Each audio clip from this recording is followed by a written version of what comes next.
This is Orson Welles speaking from London.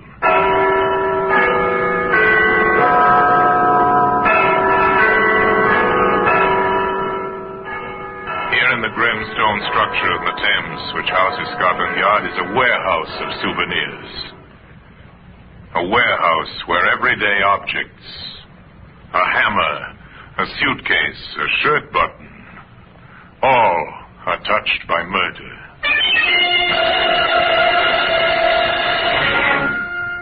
You take this canvas bag.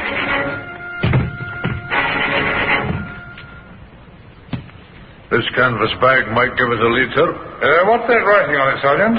It's the name of a local merchant, J. Gregory, Northampton.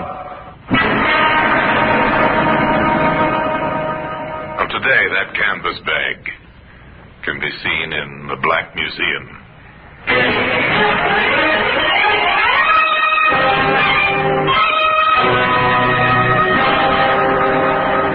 From the annals of the Criminal Investigation Department of the London Police, we bring you the dramatic stories of the crimes recorded by the objects in Scotland Yard's Gallery of Death, the Black Museum.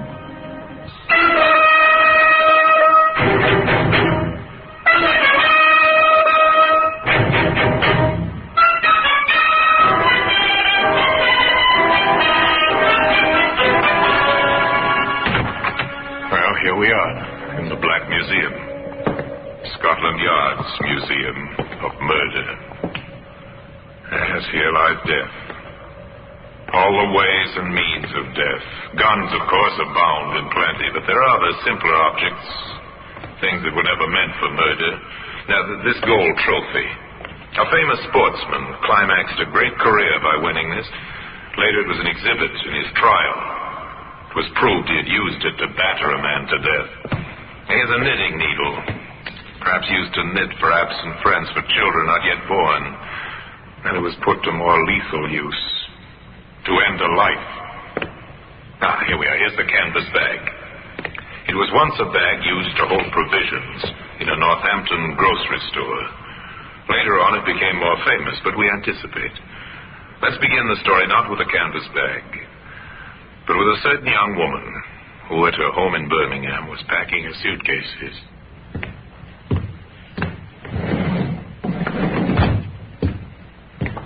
Here's another dress, Mary. Oh, thanks, Mother. And your slippers. Mm-hmm. Well, I think that must be all. Let's just have another look round. You don't want to forget anything. No, that's right. Oh, here you are, just as well I looked. Some stockings. Oh. Well, I think that's all. Yes. I'll just lock my suitcase. Mary? What, Mother? Are you sure you'll be all right? Oh, of course. It seems such a strange arrangement, you going all the way to London alone. But what's strange about it? Tom's working in London, saving for our passages to Canada. He can't come to fetch me. Travel all that way alone. Oh, Mary, let me come with you. No, Mother. I'm not a child. You're an almost married woman, but that doesn't mean your mother still can't worry about you. Mother, really. Look, I'll be perfectly all right. Tom and I are getting married when I reach London. A month later, we'll be on our way to Canada. And we'll lose you. It's so sad. You'll write as soon as you reach London, won't you, darling? Yes, of course I will. And don't worry, please. I'll be all right. A girl leaving home to get married, an anxious mother. Nothing very new about that. Except that the girl never went to London. The following day, her train arrived in Northampton, where she was tenderly greeted by a charming man some years older than herself. Hello. Hello. Here I am, Mary. My dear Mary. Oh, darling. I've been waiting here for a moment. I thought you... What, that I might have deserted you? Hardly, my sweet. Did you have much trouble with your family? Yes, a little. Dad was anxious, and you know what Mother is. She worries terribly. Yes. You told them the story about meeting Tom in London. Uh-huh. And they believed it. Oh, good. Oh, darling, it's wonderful to be with you. Come, Mary, I found lodgings in St. John's Street. Oh, good. But listen, since you've told your parents you were meeting Tom Reynolds in London, we might as well continue the deception, eh? How? Well, to the landlady, you'll be Mrs. Reynolds. And I, of course, shall be Mr. Reynolds. It might be better if you called me Tom.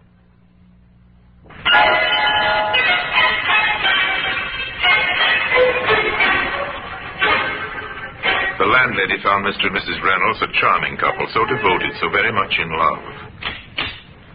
Good afternoon. That's it. I'm Mr. Reynolds. I wrote to you about a room. Oh, yes, Mr. Reynolds. I was expecting you today, just like you said in the letter. And this is my wife, Mary. Pleased to meet you, Mrs. Reynolds. I expect you'd like to see the room right away. Yes, I would. Well, if you'll just follow me. There's only one flight of stairs. Let me carry the bag, dear. It's too heavy for you. All right. Have you any idea how long you'll be staying, Mr. Reynolds? Well, I can't tell you at the moment. It depends on circumstances, doesn't it, sweetheart? Yes, dear.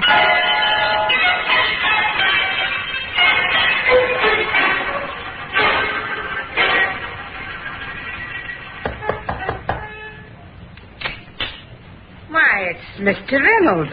I didn't know it was so late. Well, my wife's asleep, Mrs. Marsh. I thought I'd just pop in to tell you that we're leaving next week. Leaving? Uh-huh. Well, isn't that rather unexpected? I was talking to Mrs. Reynolds only yesterday, and she said... Yes, but you see, I've had some news from friends of mine in Canada. In Canada? Yes. We're going to Canada, Mrs. March. Oh? We're leaving from Liverpool next week. Oh, that will be nice for you, Mr. Reynolds, and for your sweet wife, too. Yes. Oh, but there is one other thing. Huh? I'd be very glad if you wouldn't say anything of this to my wife. You see, she's not quite sure that she really wants to go to Canada, and, well, I think it'll only upset her if anyone talks to her about it. Of course. I wouldn't breathe a word, particularly since you asked me not to. Thank you so much, Mrs. Marsh. We'll be giving up our room on Friday. I'll arrange for a car to call for the luggage early in the day. So considerate, the landlady thought. Such a gentleman. On Friday morning, she said goodbye to the couple with reluctance. At least she said goodbye to Mr. Reynolds, who explained that his wife had gone ahead to the railway station. But even the nicest of lodgers are only a passing memory in the landlady's mind, and she might never have thought of the young couple again if it hadn't been for the events that occurred some weeks afterwards. On the high road from Rugby to Northampton, two men were walking home after work. Well, Bat, what do you think of Jim's chances on Saturday? The one should be better than last week, eh, Sam? Yeah, I should say so. Hey, look down there in the ditch beside the road. What do you see? Oh, wait a minute. Oh, it looks like a canvas bag. Well, there's something inside it.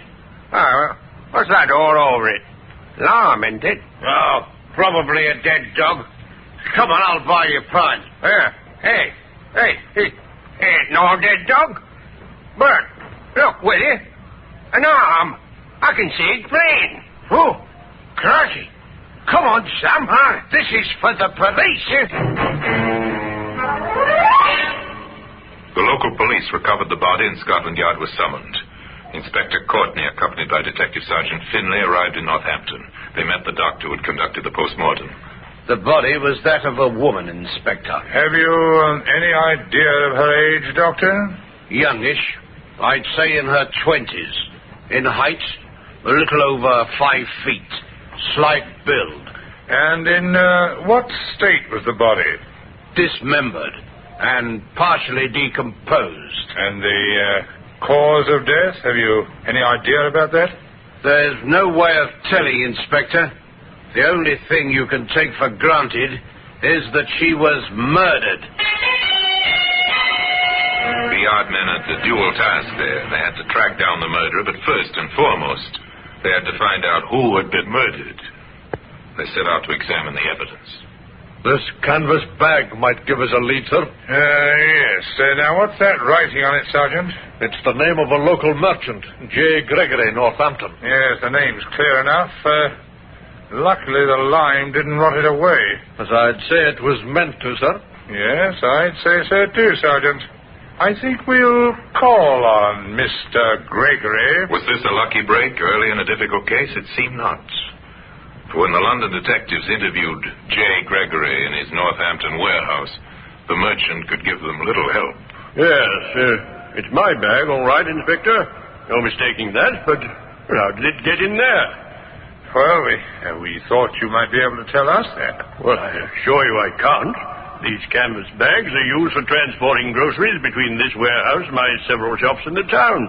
And they're, handled by your employees? Yes.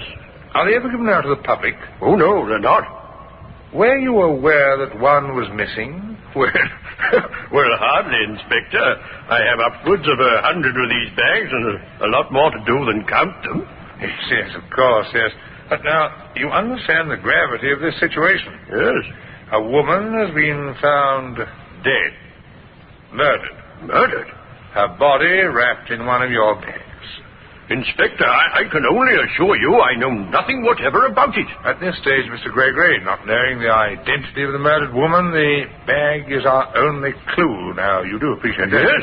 Yes, of course. Sir, that I'd like to talk to one of your employees who might have handled these bags and who might have been in the position to take one or even give one to somebody else. Inspector, I'll see to it my staff are available. Thanks. As a matter of fact, you can begin with my warehouse manager, my own brother. Oh, yes, thank you, yes. Wait, I'll get him. George? Huh? George, come here, will you? Presently, the obliging Mr. Gregory returned with his brother, the warehouse manager. He, too, was courteous and polite to the detectives, and only too ready to answer the questions they asked him. Now, where do you live, Mr. Gregory? In Birmingham. 7 High Street, Birmingham. And, are you married? Yes. Wife and 2 children. And you live at home? Well, sometimes I stay here at the warehouse. You know, because of the distance involved in travel, you understand? Oh, yes, perfectly. Now, tell me, have you ever lent or given anyone outside the firm one of these canvas bags? Well, I don't like to mention it, but... Well, go on, George. Tell the inspector whatever he wants to know. Did you give away one of these bags? Well, yes, as a matter of fact, I did, John. I know it was against regulations, but... Well, a tramp came in one day asking for some scraps of food, and... Yes, and, sorry for him, you know how it is. Yes, quite. I gave him a couple of tins and a canvas bag to carry them in. Sorry, John, but that was the only occasion I have given one away. Now, could you tell me, how long ago would this have been? Oh, well, I suppose about 6 weeks, perhaps a bit longer. I'm afraid I can't remember the exact date. Well, thanks very much, Mr. Gregory. I don't suppose you can help us in this matter of the murdered woman. I mean, you've no idea who it might be. Well, none whatsoever, Inspector. I'm sorry. Well, thank you very much indeed, gentlemen. Good day to you. Good day. The inspector left the warehouse deeply disappointed. It seems that the trail led nowhere. For the inspector believed this story of the tramp that George Gregory had told him. There's no reason why he should not have believed it. But today, evidence that proved the lie can be seen in the Black Museum. Orson Welles will be back with you in just a moment.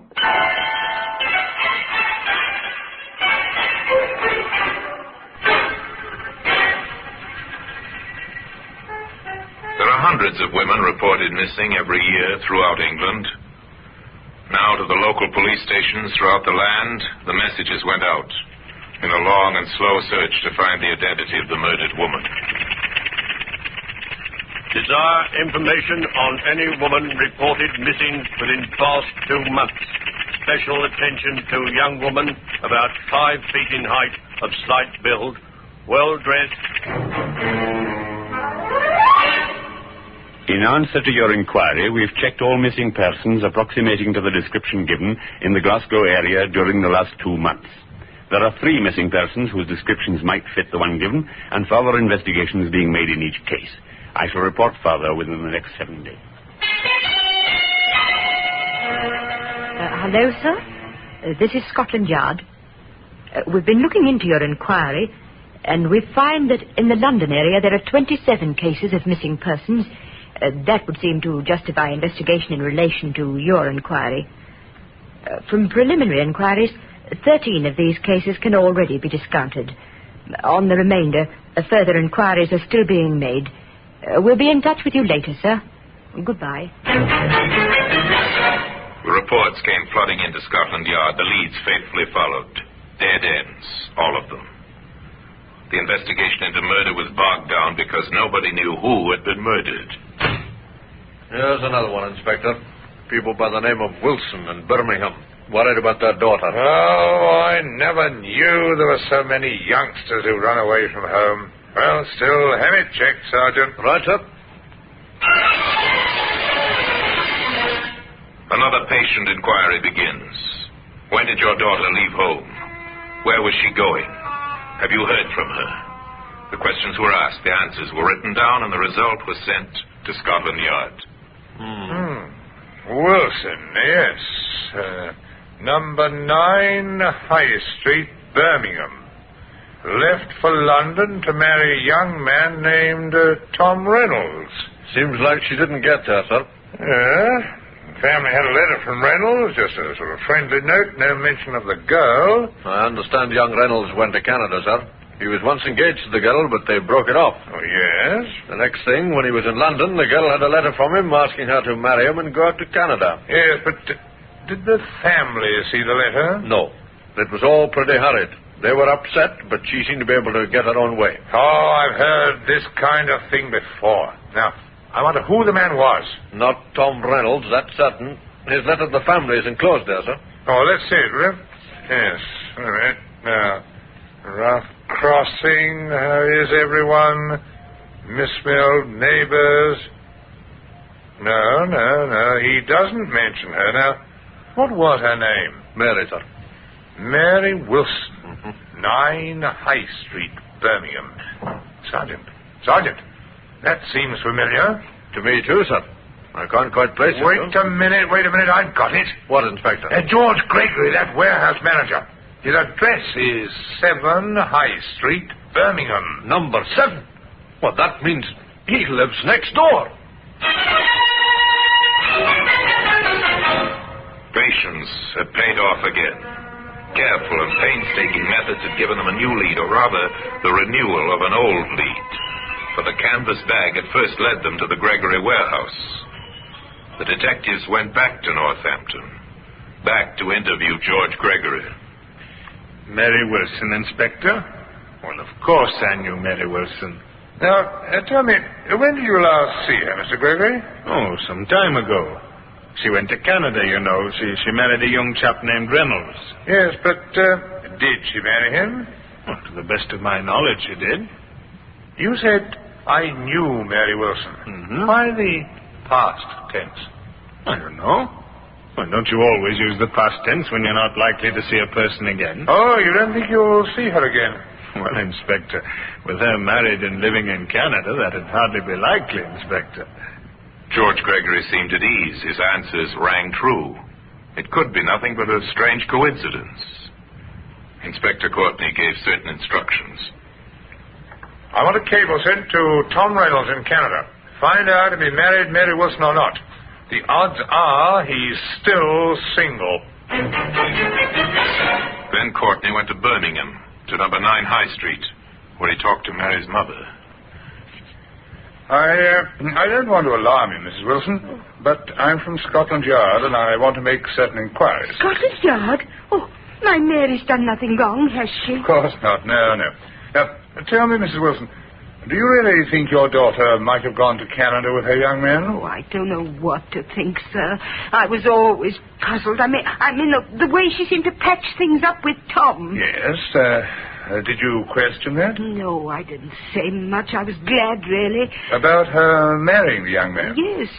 Well, you see, for a while I was worried. There was another man she seemed to like, but too much, if you know what I mean. Oh, you disapprove? Oh, Mary was never one to take criticism, but I didn't like it, I can tell you. Was the other man older? He was, old enough to know better. Him with a wife and 2 children of his own. I tell you, I was relieved when I thought Mary was going away to marry Tom Reynolds. Now, there's one more question I must ask you, Mum. Yes, Inspector? The name of this attentive gentleman. Well, I don't like to make anything of it, mind. No, but I'd like to know his name. Well, he happens to live next door, and his name is George Gregory.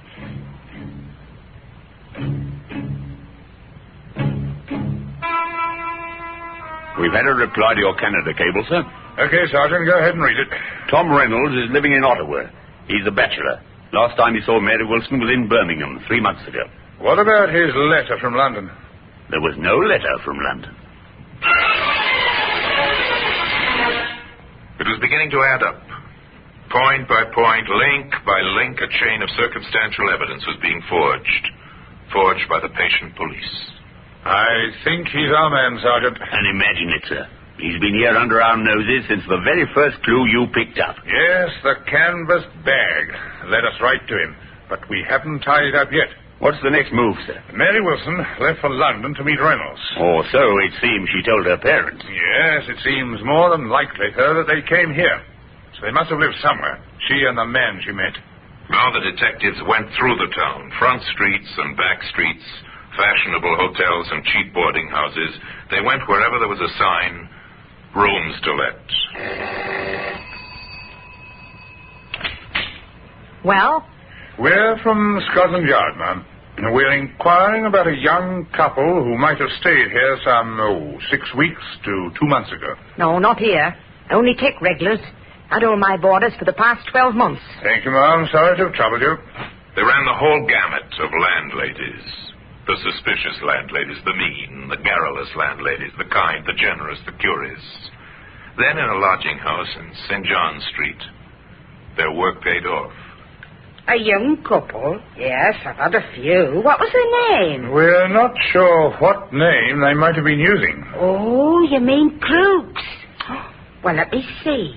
Oh, it couldn't have been that nice young couple, Mr. and Mrs. Reynolds. Now, what was their name? Reynolds. Tom Reynolds? Yes, I believe it was. Such a nice man. Oh, and his young wife was named Mary. She was awfully sweet. Mrs. Marsh, can you give me a description of Mary Reynolds? Why, yes, I think so. Short, about 5 feet tall, brown hair, rather pretty. Yes. Not much help, I'm afraid. I can't remember any other details. Oh, you helped a lot, thanks. And the man? Tall, dark hair, and a small mole on his left cheek, older than her. Oh, but he was very nice indeed. Oh, surely they couldn't have done anything wrong. Mrs. Marsh, can you, I want to attend the police station tomorrow morning at 10? Me? Why, sir? Well, we'll be having an identification parade at 10 sharp.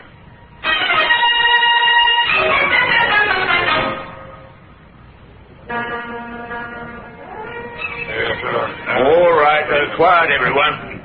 I've got together a group of 8 people, Inspector. Thank you, Sergeant. Mrs. Marsh, I want you to try and identify the man you knew as Tom Reynolds. All right, Inspector, but really, I know he and his wife went to Canada. Nevertheless, if you don't mind, just walk slowly down the line and examine each man. Eight men. A couple of detectives, 2 men taken out of the cells, 1 recruited off the street, and in the middle of them, a protesting, indignant George Gregory. It's not this man. Nor this. No, not him either. Why, Mr. Reynolds! Gregory, grab him, man!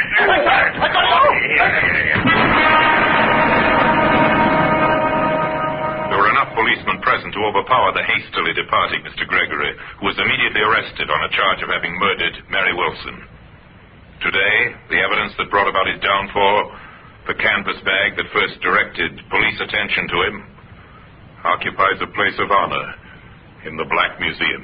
George Gregory killed the woman, he said, because she was too much in love with him to let him go, but he couldn't afford the scandal that might arise if he continued his association with her. Not a very nice reason, but then the reason for murder seldom are. Anyway, George Gregory was tried and convicted and paid for his crime one morning at 8 o'clock. And now, until we meet next time in this same place for another story about the Black Museum, I remain, as always, obediently yours.